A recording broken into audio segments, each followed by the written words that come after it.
marshy area around the head of the lake is an important conservation site, containing over 400 rare botanical specimens, as well as a breeding colony of black-headed gulls.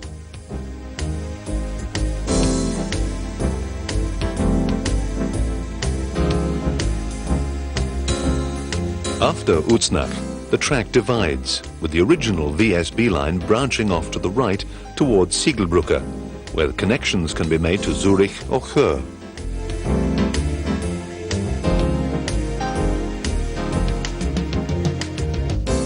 Planning began on the link from Uznach to Waardwil in 1889, but work did not start until 1903, and it was another 7 years before the first train made the connection.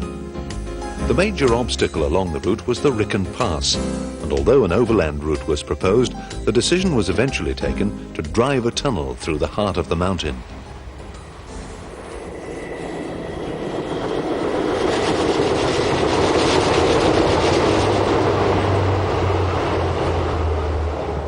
At 8,603 meters, this is the 5th longest tunnel in Switzerland, only exceeded by the massive excavations of the Simplon, Furka, Gotthard and Lurchberg.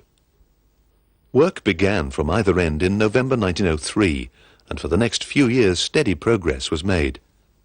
The breakthrough came 5 years later, and so accurately had the workers performed their task that the alignment was almost perfect. In 1926, tragedy struck when a cattle train stalled in the middle of the poorly ventilated tunnel, and carbon monoxide fumes asphyxiated the 9 crew members and many of the animals. It was a decisive factor in the electrification of this stretch of the line the following year.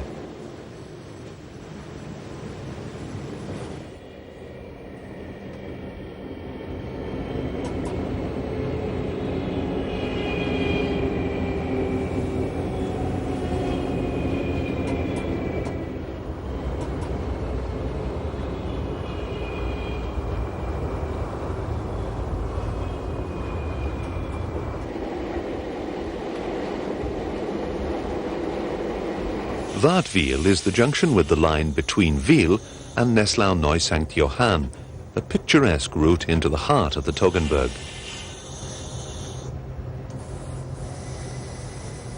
The first tracks between Wil and Ebnat-Kapel were opened in 1870, coming under SBB control in 1902, and 10 years later the Bodensee-Toggenburg Railway extended the line from Ebnat to Neslau.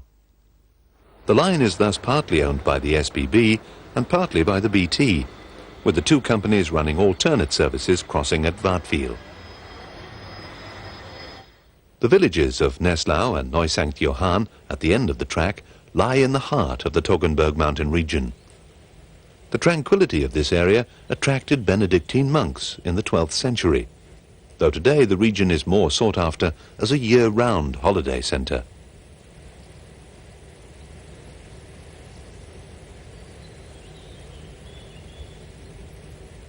We take the BT train from Neslau for the 12.5-kilometer journey to Waardwil.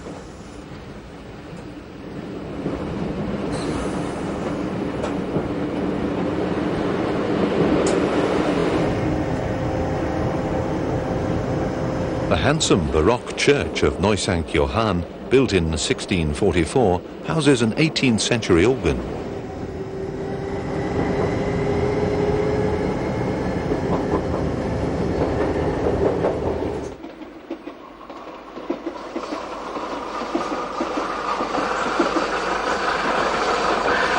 We make a gentle descent along the valley of the River Thur, losing 150 meters in height during the course of our journey.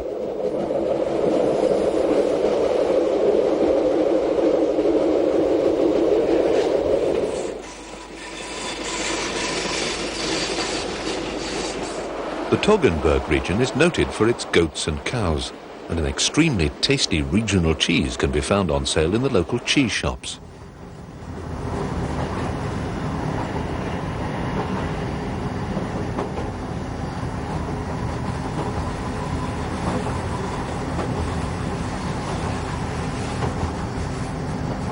After Ebnat-Kapel, we join the SBB track.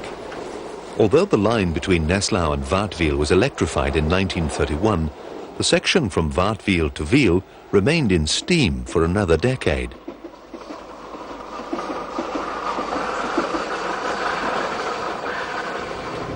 On the edge of Waardwiel station, the track doubles, being joined by the rails from Rapperswil over which we rode earlier.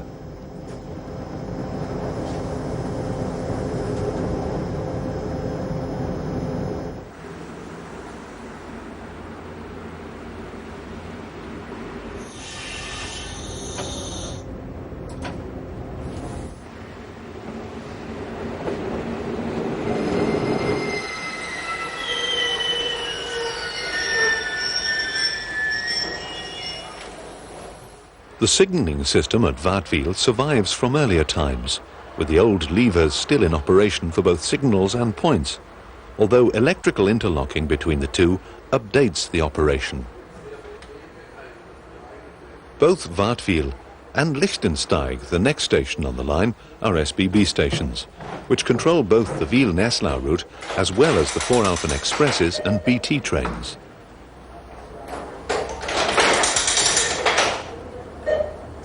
The line from Waardwiel to Romenshorn was opened on the 1st of October 1910, having taken more than 5 years to build. Originally 20 trains a day ran along the route, but today the service has greatly increased. We've now joined the main BT tracks, which will take us for the remainder of our journey to Romenshorn.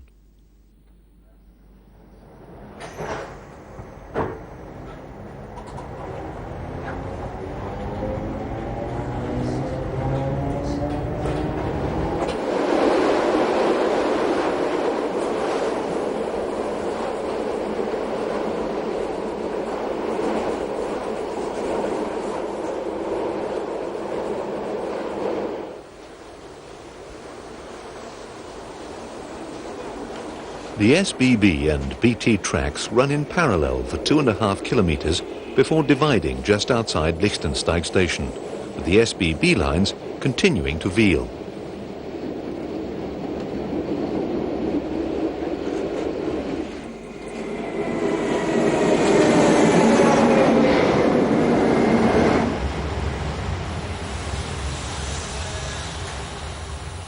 The picturesque town of Lichtensteig, perched on cliffs above the River Thur, is a beautifully preserved reminder of an age before the railways. The town was founded in the 13th century, although most of the lovely old buildings which line its narrow streets date from some 4 centuries later. The main thoroughfare, with its tempting shops, has arcaded pavements which provide shelter from the weather as well as a safe haven for pedestrians.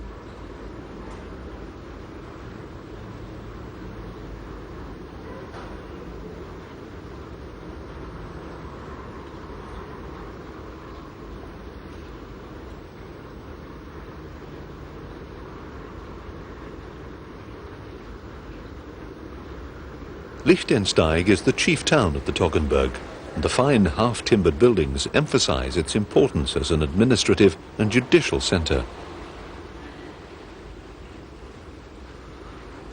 The elegant station building, which reflects the architectural style of the town, was rebuilt in 1910, when the Bodensee Toggenburg opened their line, making Lichtensteig an important junction.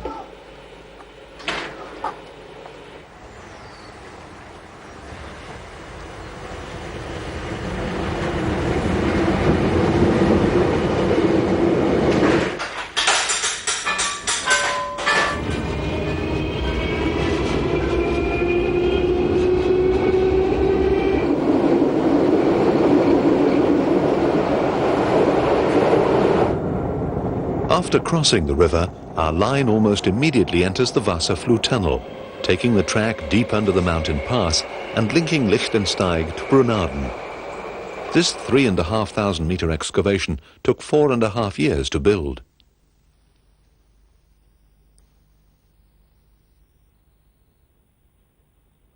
Local legend has it that the Lichtensteig choir, after spending a musical evening with their colleagues at Brunarden, decided to take a shortcut home through the tunnel, the last train having gone. On the way, they stopped to take advantage of the superb acoustics, but after finishing their songs, could not remember which way they'd come. In true Swiss tradition, they took a vote and continued on their chosen way, only to find themselves once more in Brunaden, from whence they had started.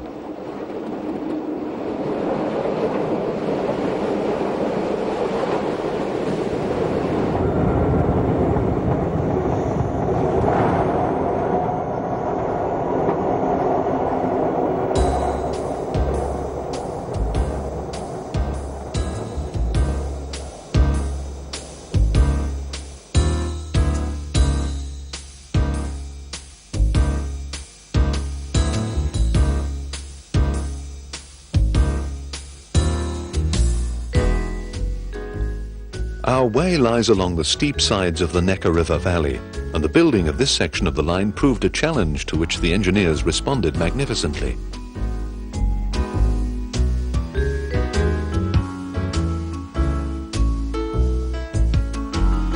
The Bodensee Toggenburg network contains 16 tunnels and 91 viaducts, with a combined length of almost 10 kilometers, about a sixth of the length of the line.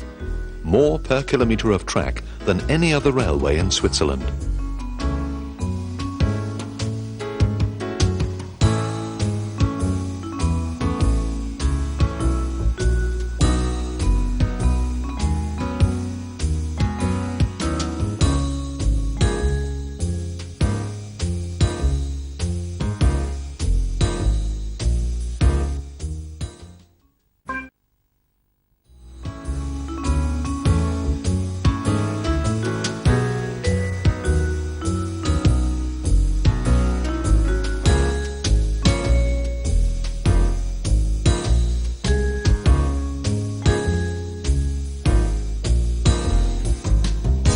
The majority of the viaducts are built of stone, blending harmoniously with the wooded landscape. Work is constantly carried out to ensure these structures are kept in good repair.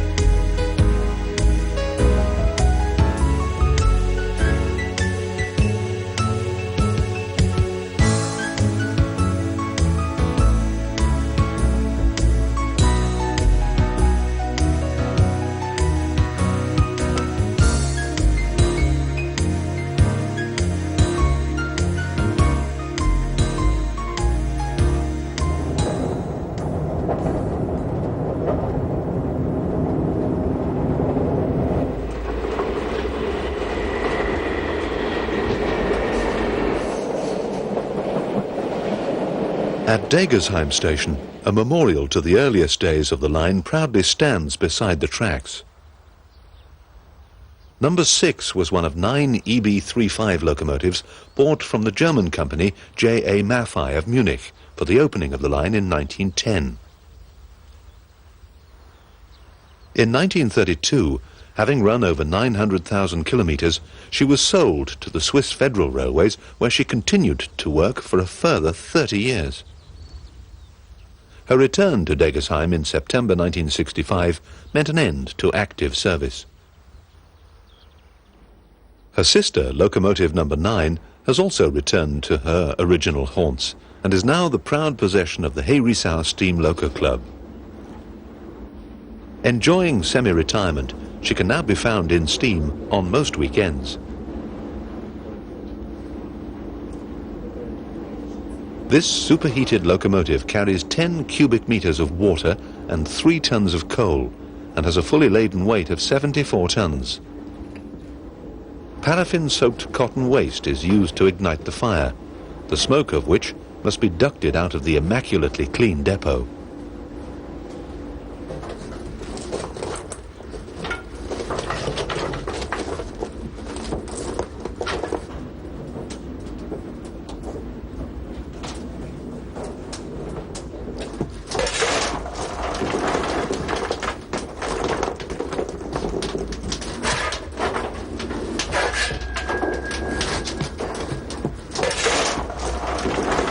Lump coal is used to lay a hot bed, but briquettes must be loaded for use during the run. She's a favourite form of transport for special excursions, and several thematic carriages have been brought into service to give added pleasure to the passengers.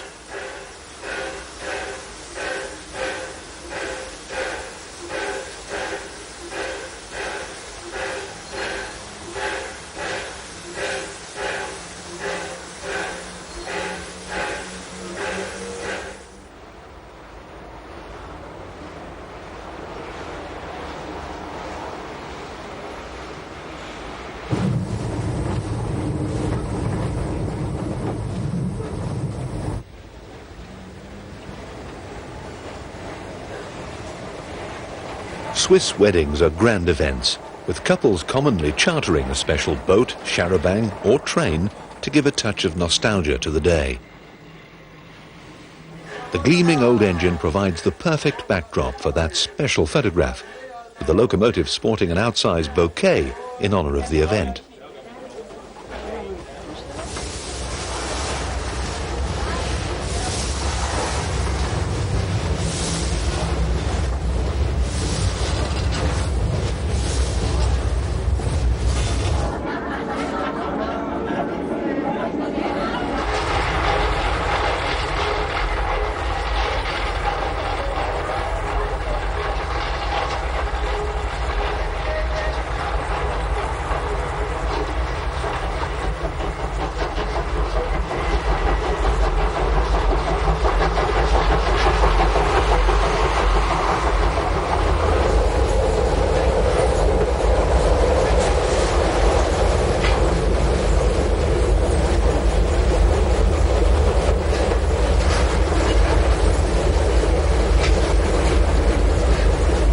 Although Loco 9 was capable of speeds of up to 75 kilometers per hour in her prime, her age, she's now over 80 years old, necessitates a slightly more sedate speed.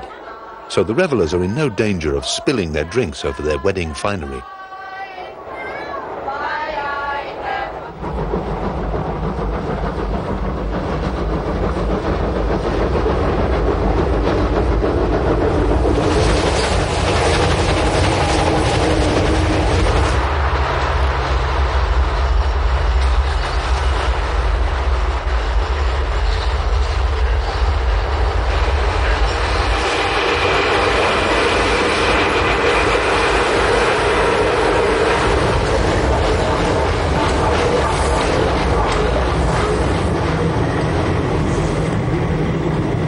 While the footplate crew are hard at work, the lucky guests are able to relax in comfort in the special coaches, which include a rustic alpine hut complete with enormous cowbells which make their own music in time to the motion of the train.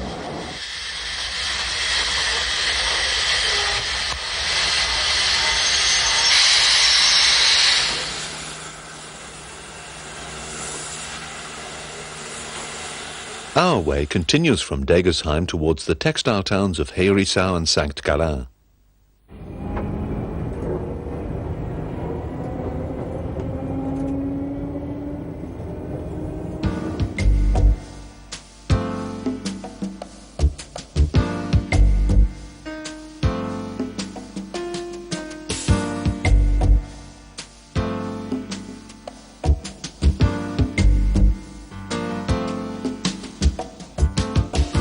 Degersheim, at just under 800 meters, is the highest station on the whole line, and from here we will gently descend 400 meters to journey's end at Romanshorn.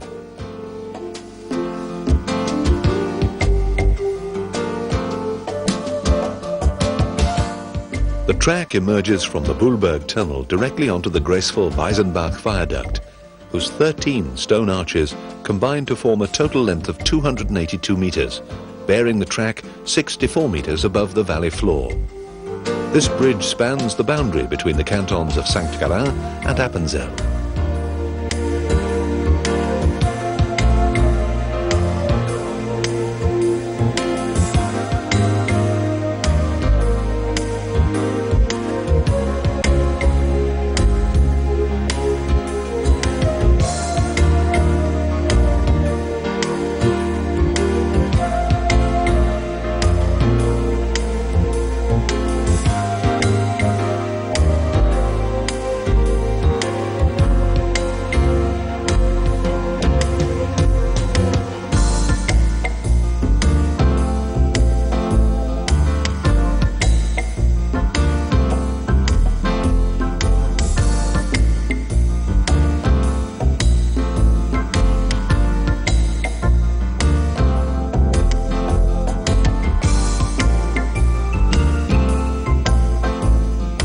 Herisau is one of the capitals of Canton Appenzell and an important textile town. The Glattal Viaduct takes the track for 296 meters on a series of graceful stone arches above the mills which line the valley floor. The 90-meter-long Mouleboul Tunnel takes us beneath the town into Herisau station. Herisau has not one, but two stations, for this is also an important stop on the Appenzell Railway, and both companies have extensive sheds and sidings here. The Bodensee Toggenburg depot, on the outskirts of the station, is the main workshop for the line, and the 60 employees here are kept busy looking after the fleet. Train wheels take heavy wear during the course of the year, and their metal tyres must be replaced when worn. The process of retiring is a skilled job, and the Bodensee Toggenburg not only recondition its own wheels, but also provides this service for the Appenzell Railway Group. After the worn tyres have been cut off, new ones are heat shrunk onto the wheel hubs and turned to the correct profile.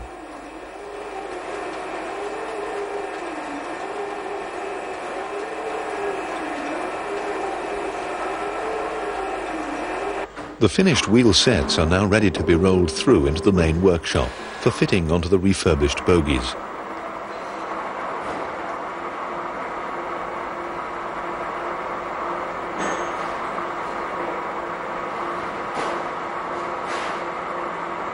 Electrification of the line took place in the early 1930s, and the Bodensee Toggenburg company bought 6 BE44 locomotives from SLM with electrical apparatus by Sécheron of Geneva. These were numbered 11 to 16 and were the first Swiss bogie locomotives. These weigh 62 tons and are capable of speeds of up to 80 kilometers per hour. 3 survive and are used today for light duties. The trains which now operate the local services are the BDE44 sets dating from the 1960s, and the 6 RBDE44 sets, one of which is taking us on our journey. The latest additions to the BT stable are the 6 RE44 three-phase engines which came into service in the late 1980s.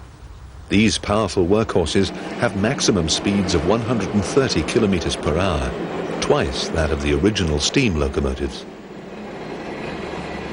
Loco 95 joined a sister from the SZU at the celebrations on the Emmental Railway in 1993, when their second series locomotives were delivered. The mother greets daughter sign is a playful allusion to the seniority of the BT engines.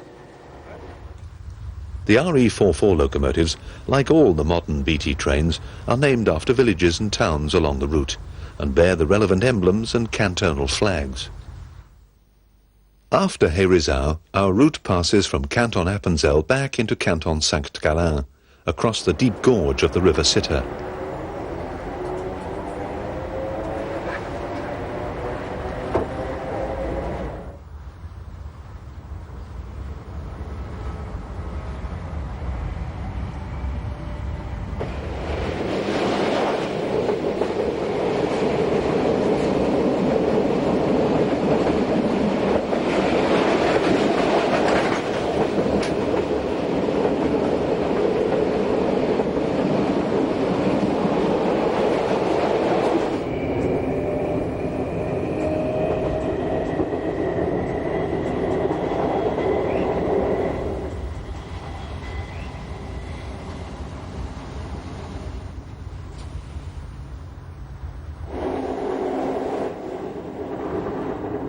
The original line beyond Herisau towards St. Gallen was a meter-gauge track belonging to the Appenzell Railway Company.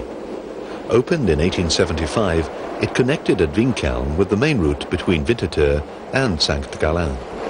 However, with the building of the Bodensee-Toggenburg line, the Appenzellbahn abandoned its track and instead made an extension to Gossau to remake the connection with the Swiss Federal Railways further up the valley.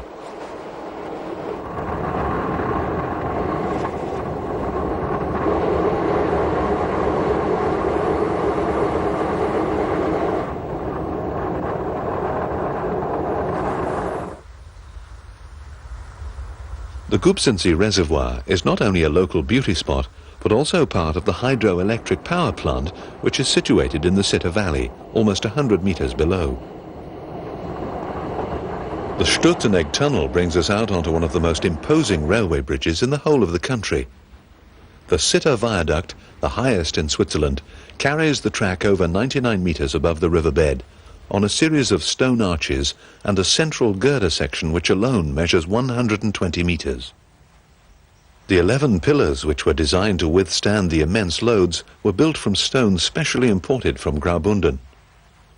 This amazing structure, totaling 365 meters in length, took 3 years to build, with a small army of masons employed to construct the sturdy pillars on either bank of the river.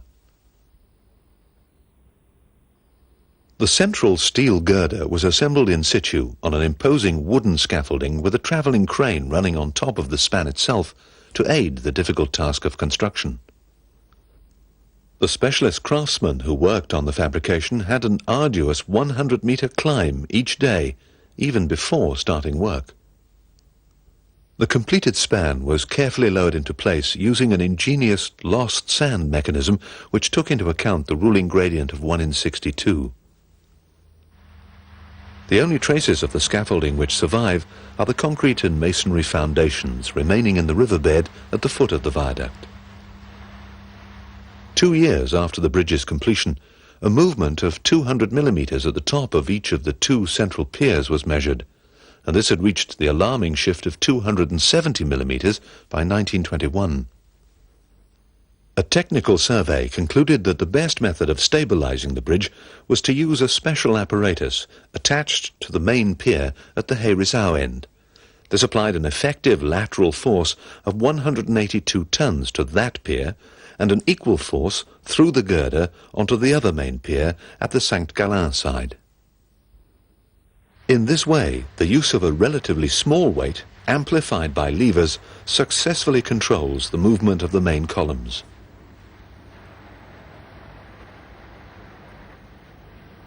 Strengthening work on the pillars was carried out during the 1960s and 70s, with a variety of different methods being employed to reinforce the columns, including the application of supporting bands and concrete cladding. The central girder has also needed attention over the decades, and frequent maintenance inspections are carried out from inside the structure itself.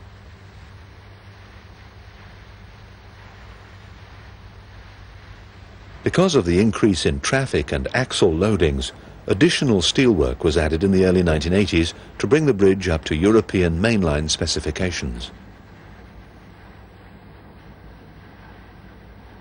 The original covered wooden bridge still remains at the foot of the viaduct, now dwarfed by the pillars of the newer construction, which is one of 6 major bridges which cross the gorge along this stretch of the river.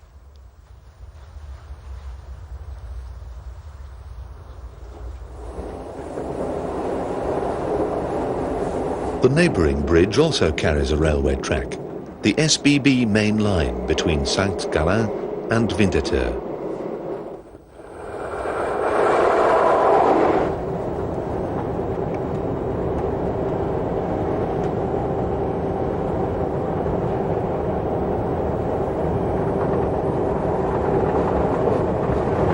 We've now passed back into the canton of St. Gallen, whose chief city of the same name has been a major centre since early times. A monastic settlement was founded here in the 7th century by St. Gallus, an Irish monk, and this rapidly became one of the premier centres of learning in the whole of Europe. Today, it's a flourishing industrial centre, and the suburbs have spread over a large area to house the growing population who live and work here.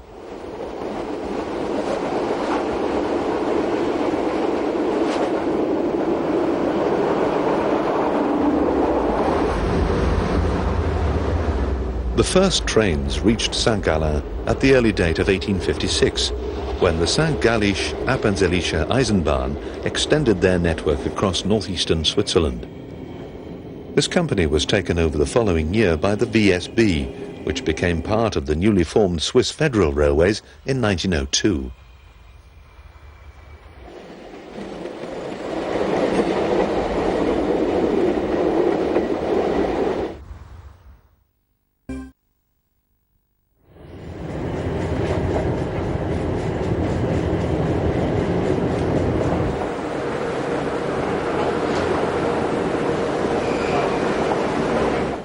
St. Gallen station is a magnificent building.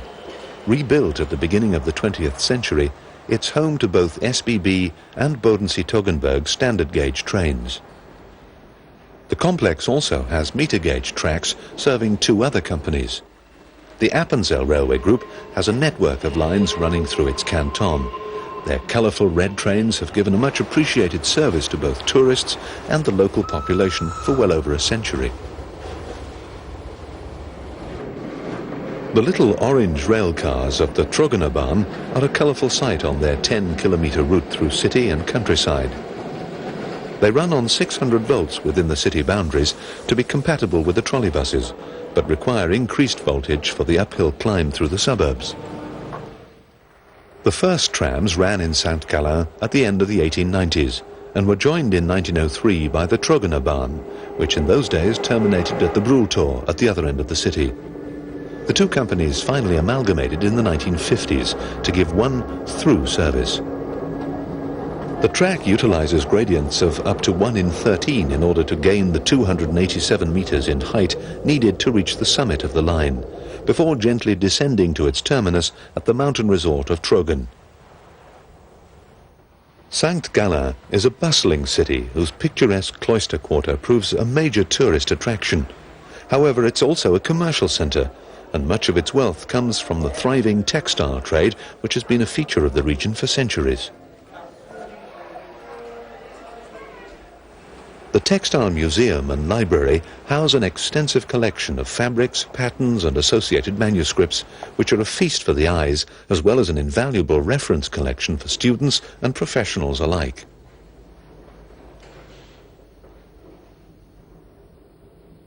The manufacture of cloth has taken place in this area of Switzerland since medieval times, when the fine linen woven by local nuns was in demand throughout Europe. This was later superseded by lace-making and embroidery, for which the region became equally famous.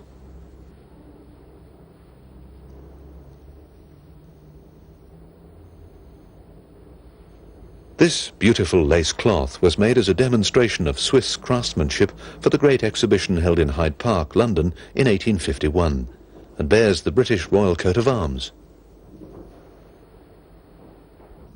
By the end of the 19th century, approximately half of the workforce of St. Gallen was employed in the textile trade, either working from home or in one of the town's factories. The old Einstein mill, which opened in 1830 to produce embroidered fabrics, is still owned by a textile company. However, in the 1980s, it underwent a complete conversion, and today is one of the premier hotels of Switzerland, with an elegant penthouse restaurant situated in what was formerly the storage loft.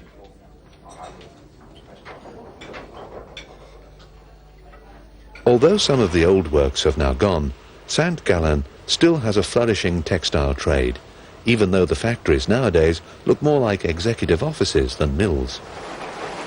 Here, beautiful fabrics are created for clothing companies all over the world, including the British clothes chain Marks & Spencer. Exotic creations are designed for top couturiers, such as Valentino and Yves Saint Laurent, and these intricate materials with their embroidery, sequins and jewels must be handled with loving care at all stages of the work. The result is a delight to behold and an inspiration to designers the world over, who will turn these sumptuous fabrics into glamorous creations to adorn some of the world's most beautiful women. Our journey from St. Gallen now takes us down through the rolling plains of the Thurgau region to the shores of the Bodensee.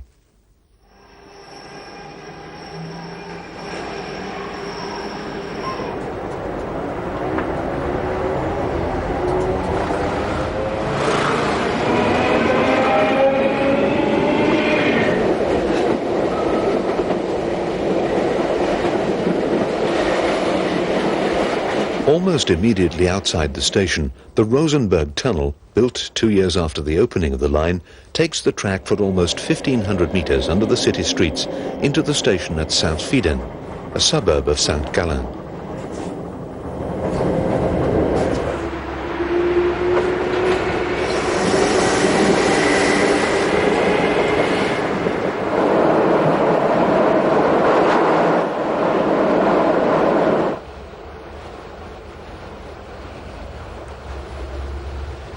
Our track runs beside the line to Rorschach, which swings under our rails to continue eastwards towards the Rhine Valley and Austria.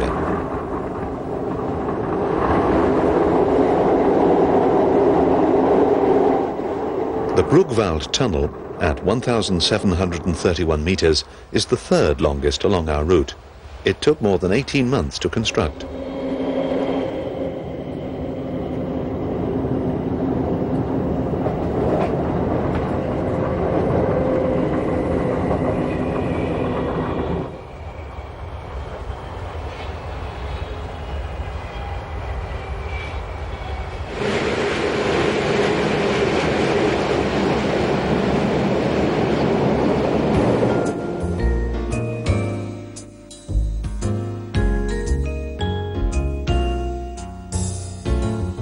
We now leave the canton of St. Gallen and pass into Canton Thurgau.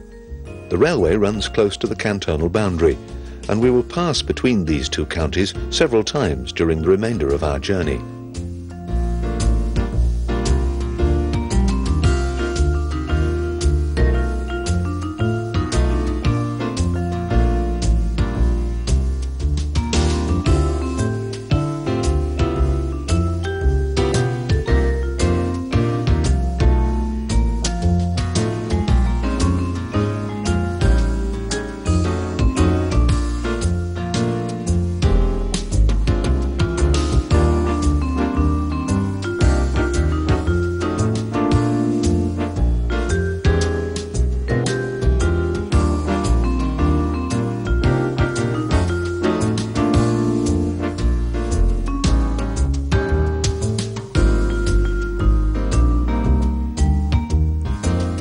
This area of Switzerland is an important fruit-growing region, and the orchards in spring are a glorious sight with blossom-laden trees, while autumn brings a rich harvest of apples and pears.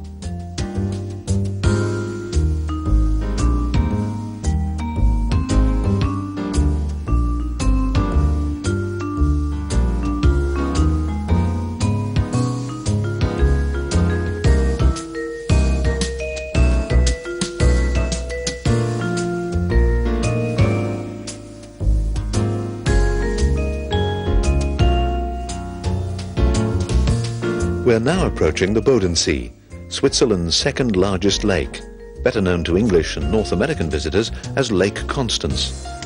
This stretch of water forms the boundary between three European countries, Switzerland, Germany and Austria.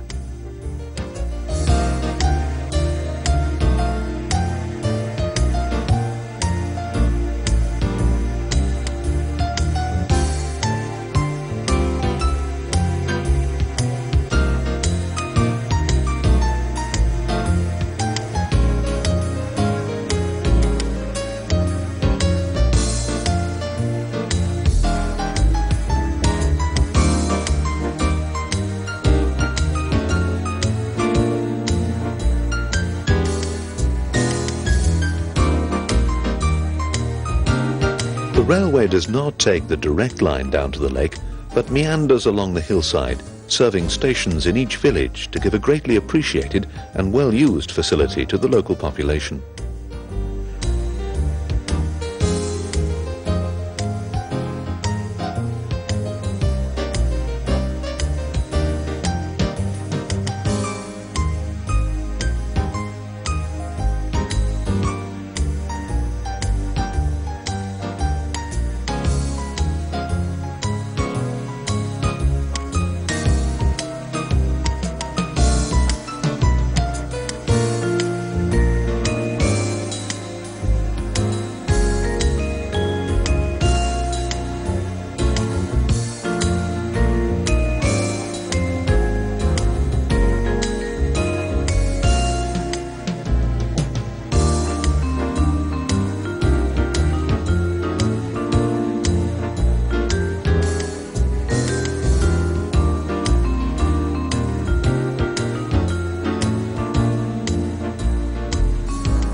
Journey's end is at Romanshorn, where the large station is not only the terminus of the Bodensee Toggenburg line, but also a major junction along a diversity of SBB routes.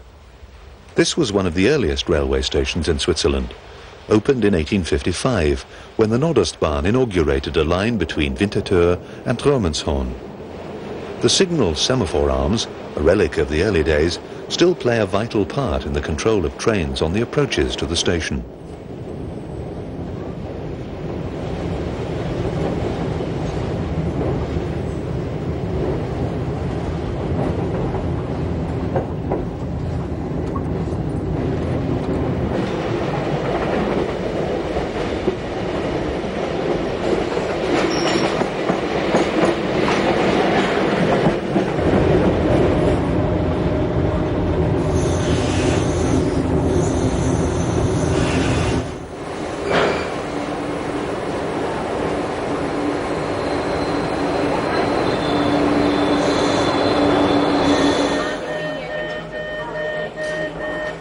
Romanshorn station, situated on the water's edge, is only a short step away from the ferries with which the trains connect.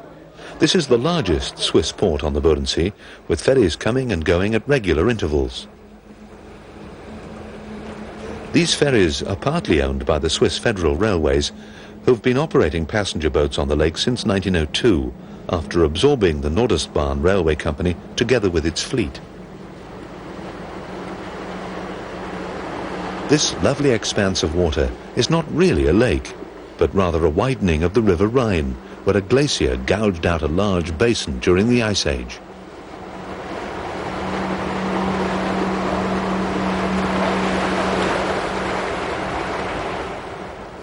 Between the sparkling waters of the Bodensee and the charming shoreline of Lake Zurich, the scenic ride along the Bodensee Toggenburg gives an unparalleled panorama through northeastern Switzerland.